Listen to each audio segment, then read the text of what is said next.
बहुत समय पहले एक घने जंगलों और ऊंचे पहाड़ों से घिरे छोटे से गांव में रघु नाम का एक लकड़हारा रहता था। रघु का जीवन संघर्षों से भरा हुआ था। सुबह होते ही वो अपनी पुरानी कुल्हाड़ी कंधे पर डालकर जंगल की ओर निकल पड़ता और शाम तक लकड़ियां काटकर बाजार में बेचता। उसकी पत्नी कमला और छोटा बेटा मोहन थे। रघु हर दिन मेहनत करता, लेकिन जो कमाई होती उससे बमुश्किल 2 वक्त की रोटी जुटती। उनका घर मिट्टी और फूस से बना हुआ था। बारिश में दीवारों से पानी टपकता और सर्दियों में ठंडी हवाएं भीतर तक चुभ जाती। कमला अक्सर रघु से कहती, कब तक यूं ही जीते रहेंगे रघु? दिन रात मेहनत करते हो, फिर भी घर में हमेशा तंगी रहती है। कमला, मेहनत ही हमारा सहारा है। जब तक हाथ में ताकत है, मैं कोशिश करता रहूंगा। भगवान कभी न कभी हमारी सुनेंगे। मोहन मासूमियत से कहता। बाबा, जब मैं बड़ा हो जाऊं तो मैं भी आपके साथ लकड़ियां काटने जाऊंगा। तब हम खूब पैसा कमाएंगे, है ना? रघु बेटी की बात सुनकर सिर्फ मुस्कुरा देता। उसके मन में छुपी चिंता को मोहन समझ नहीं पाता। एक दिन सुबह रघु जंगल में लकड़ियां काटने गया। वो रोज की तरह पेड़ खोजते खोजते जंगल के भीतरी हिस्से में चला गया। वहां उसने एक पुराना विशाल पेड़ देखा, जिसकी छाल चमक रही थी और जिसकी शाखाएं आकाश को छूती थीं। रघु ने अपनी कुल्हाड़ी उठाई और पेड़ पर पहला वार करने ही वाला था कि अचानक पेड़ से एक गहरी गूंजती हुई आवाज आई। रुक जाओ रघु, मुझे मत काटो। रघु चौंक गया। कौन कौन बोल रहा है? मैं इस जंगल का जादुई पेड़ हूं। अगर तुम मुझे छोड़ दोगे तो मैं तुम्हारी गरीबी दूर कर दूंगा। रघु को यकीन नहीं हुआ। उसने अपनी कुल्हाड़ी नीचे रखी और पेड़ से पूछा, तुम मेरी गरीबी कैसे दूर कर सकते हो? हर सुबह एक खाली टोकरी मेरे नीचे रख देना। जब सूरज ढल जाएगा वो टोकरी सोने के सिक्कों से भर जाएगी। लेकिन याद रखना, लालच में आकर मुझ पर वार मत करना। अगर ऐसा हुआ तो तुम्हारे जीवन में दुखों का ऐसा सैलाब आएगा कि तुम संभल नहीं पाओगे। रघु ने सिर हिलाया और पेड़ से वादा किया कि वो कभी ऐसा नहीं करेगा। उस दिन उसने खाली टोकरी पेड़ के नीचे रख दी। शाम को जब वो लौटा तो उसकी आंखें फटी की फटी रह गई। टोकरी चमकते हुए सोने के सिक्कों से भरी हुई थी। रघु खुशी से उछल पड़ा। उसने सिक्के उठाए और घर लौट आया। उस रात कमला ने जब सोने के सिक्के देखे तो उसकी आंखों में आंसू आ गए। रघु, ये सब कहाँ से लाए? कहीं किसी का? डर मत कमला, ये भगवान का दिया हुआ है। अब हमारे दिन बदलने वाले हैं। उस दिन से रघु का जीवन बदल गया। वो हर दिन टोकरी पेड़ के नीचे रखता और शाम को सिक्कों से भरी टोकरी घर ले आता। उसने अपने घर की मरम्मत कराई, मोहन को अच्छे कपड़े दिलाए और कमला के लिए नए बर्तन और साड़ी खरीदी। लेकिन रघु का दिल अब भी विनम्र था। वो सिर्फ उतना ही लेता जितना जरूरत होती।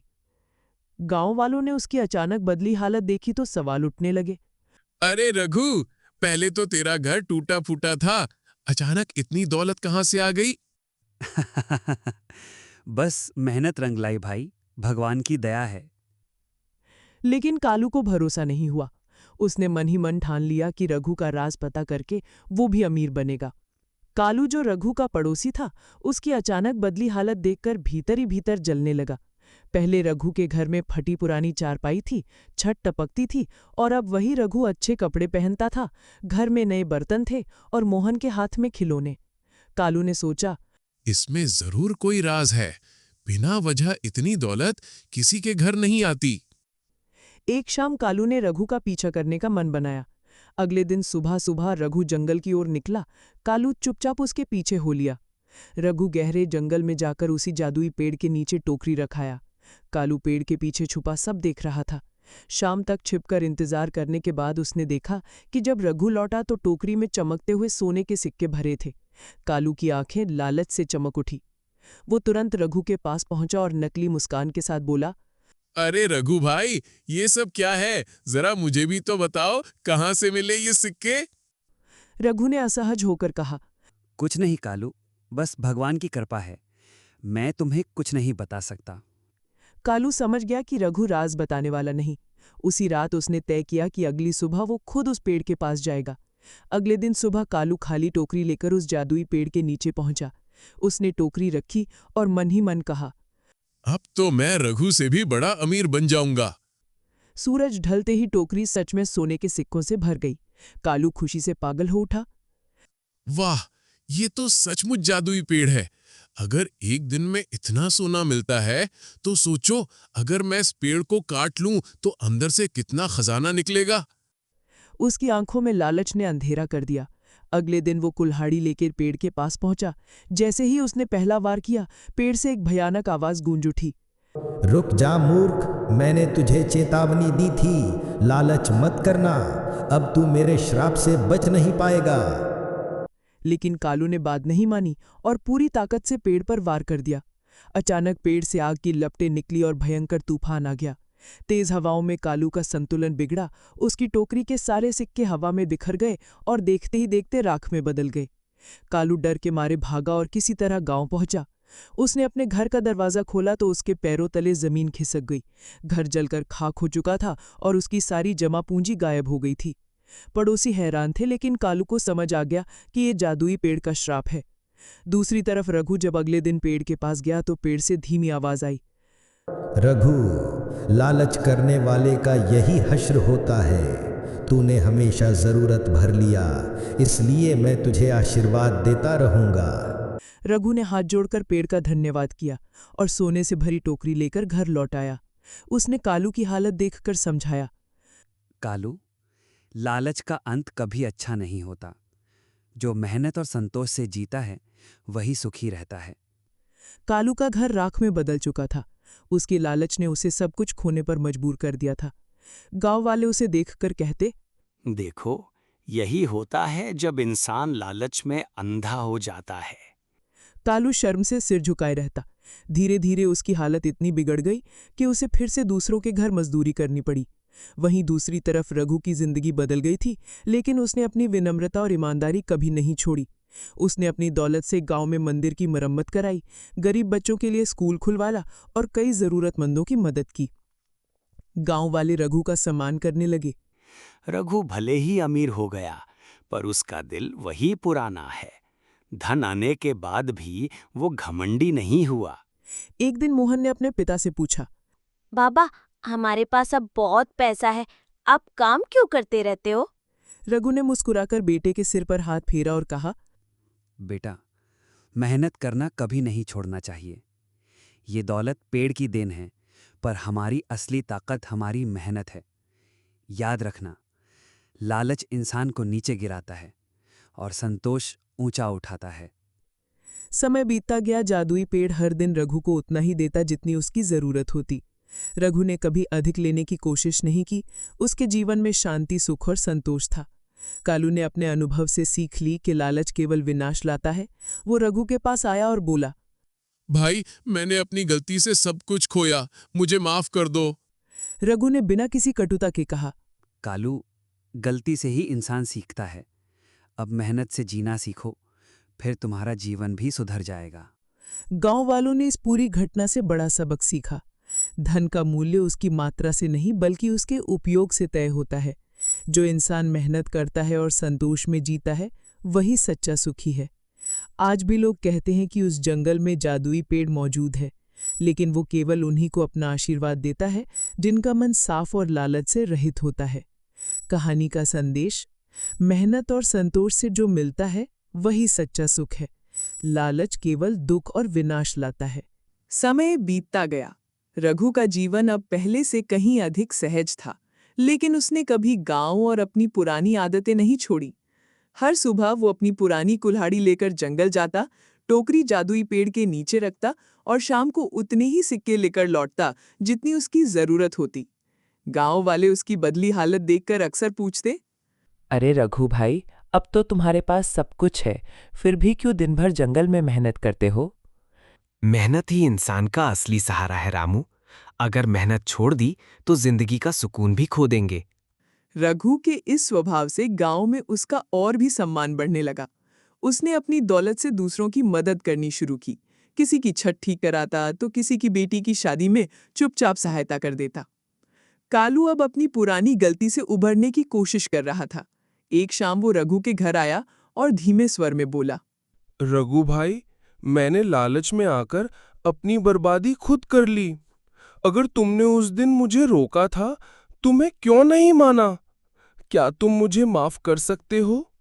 रघु ने उसकी ओर देखा, मुस्कुराया और बोला, कालू, गलती हर इंसान से होती है। जरूरी ये है कि हम उससे सीखें। मैं तुम्हें क्यों नहीं माफ करूंगा? कालू की आंखें भर आईं। मैं अब समझ गया हूँ कि जरूरत से ज्यादा पाने की चाहत इंसान को अंदर से खाली कर देती है। मुझे भी मेहनत से जीना सीखना होगा। रघु ने उसका कंधा थपथपाया। आओ कालू, कल से मेरे साथ जंगल चलना। उतना लो जितनी जरूरत हो, उससे ज्यादा लेने की कोशिश मत करना। धीरे धीरे कालू का स्वभाव भी बदल गया। अब वो रघु के साथ काम करता, जरूरतमंदों की मदद करता और लालच से दूर रहने लगा। गांव वाले कहते, देखो, रघु का साथ इंसान को बदल देता है। पहले कालू अपने ही लालच में डूबा था, अब सबकी मदद करता है। रात को घर लौटते समय कमला अक्सर रघु से कहती, रघु, इतना सब होने के बाद भी तुम पहले जैसे ही क्यों हो? रघु मुस्कुराकर जवाब देता, क्योंकि धन बदलना चाहिए हमारा जीवन, ना कि हमारा दिल। असली सुख संतोष में है कमला। एक दिन रघु जादुई पेड़ के पास पहुंचा। उसने हाथ जोड़कर कहा, हे पेड़ देवता, आपके कारण मेरा जीवन बदला, लेकिन मैंने हमेशा उतना ही लिया जितनी मेरी जरूरत थी। पेड़ की गूंजती आवाज आई, रघु, यही कारण है कि मेरा आशीर्वाद हमेशा तुम्हारे साथ रहेगा। याद रखना, लालच करने वाला खोता है और संतोषी इंसान सदा सुखी रहता है। रघु ने पेड़ को प्रणाम किया और लौट आया। गांव वाले अब अक्सर कहते, रघु भले ही अमीर हुआ, पर उसने कभी अपना गांव या लोगों को नहीं छोड़ा। असली दौलत उसका दिल है। मोहन भी अब अपने पिता के नक्शे कदम पर चलने लगा था। एक दिन उसने पूछा, बाबा, क्या धन से सब कुछ खरीदा जा सकता है? रघु ने बेटे को गले लगाते हुए कहा, नहीं बेटा, धन से रोटी खरीदी जा सकती है, पर भूख मिटाने का सुख नहीं। सुख मेहनत और संतोष से मिलता है।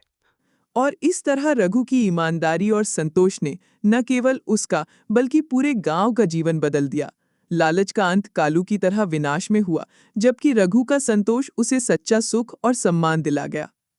रघु का जीवन गांव में शांति से बीत रहा था। हर सुबह वो जंगल जाता, जादुई पेड़ के नीचे टोकरी रखता और शाम को उतना ही सोना लेकर लौटता जितनी उसकी जरूरत होती। गांव वाले अक्सर उसे पूछते, रघु भाई, अब तो तुम्हारे पास बहुत धन है, क्यों न शहर जाकर बड़ा मकान बना लो? रामू, बड़ा मकान दिल से नहीं बनता, ईंट और पत्थर से बनता है। हमारा असली घर यही गांव है, जहां हमारे लोग हैं, हमारी मिट्टी है। दौलत का क्या है, आज है कल नहीं। कमला भी कई बार पूछती, रघु, अब तो तुम आराम से बैठ सकते हो, फिर भी रोज जंगल क्यों जाते हो? कमला, मेहनत करना छोड़ दिया तो दिल भारी हो जाएगा। जादुई पेड़ का वरदान हमें याद दिलाता है कि जरूरत भर लो, बाकी सब छोड़ दो। कालू अब रघु के साथ ही जंगल जाता। उसकी सोच पूरी तरह बदल चुकी थी। एक दिन उसने रघु से कहा, भाई, पहले मैं सोचता था कि ज्यादा पाने से ही सुख मिलता है, लेकिन अब समझ आया कि सुख उस चेहरे की मुस्कान में है जिसे हमने मदद की हो। रघु ने उसके कंधे पर हाथ रखकर कहा, कालू, इंसान की असली ताकत उसका दिल होता है। अब तुम सही राह पर हो।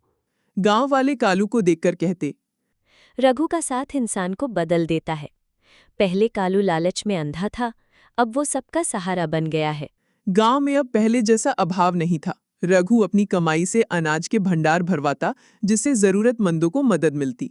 लोग कहते, रघु काका का घर अमीर है, लेकिन उनका दिल उससे भी बड़ा है। मोहन भी बड़ा होकर अपने पिता की तरह ही सोचने लगा था। एक शाम उसने रघु से पूछा, बाबा, क्या ये जादुई पेड़ हमेशा हमारे साथ रहेगा? रघु ने मुस्कुराकर कहा, पेड़ तभी साथ रहता है बेटा, जब हमारा मन साफ हो। याद रखना, पेड़ हमें उसकी जरूरत से ज्यादा कभी नहीं देगा और हमें कभी मांगनी भी नहीं चाहिए। एक दिन रघु ने जादुई पेड़ से कहा, पेड़ देवता, आपने मेरा जीवन बदला। मैं वादा करता हूं कि आपकी दी हुई दौलत का इस्तेमाल सिर्फ भलाई में करूंगा। पेड़ की गूंजती आवाज आई, रघु, तुम्हारा संतोष ही तुम्हारी सबसे बड़ी ताकत है। जो इंसान जरूरत से ज्यादा नहीं चाहता उसे कभी कमी नहीं होती। गांव में अब सुख शांति का माहौल था, लेकिन रघु अपने पुराने दिनों को कभी नहीं भूलता था। वो अक्सर कमला से कहता, कमला, याद है वो दिन जब हमारे पास रोटी के 2 टुकड़े भी मुश्किल से होते थे? वही दिन हमें याद दिलाते हैं कि संतोष सबसे बड़ा धन है। कमला मुस्कुराती और जवाब देती, हाँ रघु, अब सब बदल गया है, लेकिन तुम्हारा दिल वैसा ही है। यही तुम्हारी असली ताकत है। गांव के बच्चे रघु को घेर कर कहते, रघु काका, हमें वो कहानी सुनाओ जब जादुई पेड़ ने आपको पहला सिक्का दिया था। रघु हंसते हुए कहता, बच्चों, जादुई पेड़ का असली जादू सोने में नहीं था, बल्कि उस सीख में था कि जितनी जरूरत है उतना ही लो। अगर लालच करोगे तो सब खो दोगे। बच्चे तालियां बजाकर हंस पड़ते, लेकिन उनके मन में ये सीख बैठ जाती। कालू, जो कभी अपने लालच के कारण सब कुछ खो चुका था, अब रघु के सबसे भरोसेमंद साथी में बदल चुका था। एक दिन उसने रघु से कहा, भाई, पहले मैं लालच में अंधा था। अब समझ आया कि जितना हम बांटते हैं, असली सुख उतना ही बढ़ता है। सही कहा कालू, दौलत से नहीं, कर्म से इंसान की पहचान होती है। एक सुबह जब रघु जादुई पेड़ के पास गया तो पेड़ की आवाज पहले से ज्यादा कोमल थी। रघु, तुमने मेरी दी हुई दौलत का सही उपयोग किया है। तुम्हारी ईमानदारी और संतोष से मैं प्रसन्न हूँ। जब तक तुम्हारे वंश में ये गुण रहेंगे, मेरा आशीर्वाद तुम पर बना रहेगा। रघु ने पेड़ को प्रणाम किया और बोला, पेड़ देवता, ये आशीर्वाद हमारे लिए ही नहीं, पूरे गांव के लिए है। गांव वाले अब रघु को केवल अमीर नहीं बल्कि एक आदर्श मानते थे। वे कहते, रघु ने हमें सिखाया कि धन का असली सुख दूसरों के साथ बांटने में है। मोहन अब जवान हो चुका था। अपने पिता से बोला, बाबा, मैं आपकी तरह मेहनत और संतोष से जीवन जीने का वादा करता हूँ। रघु ने बेटे को गले लगाते हुए कहा, याद रखना बेटा, दौलत का नहीं, कर्म का नाम अमर होता है।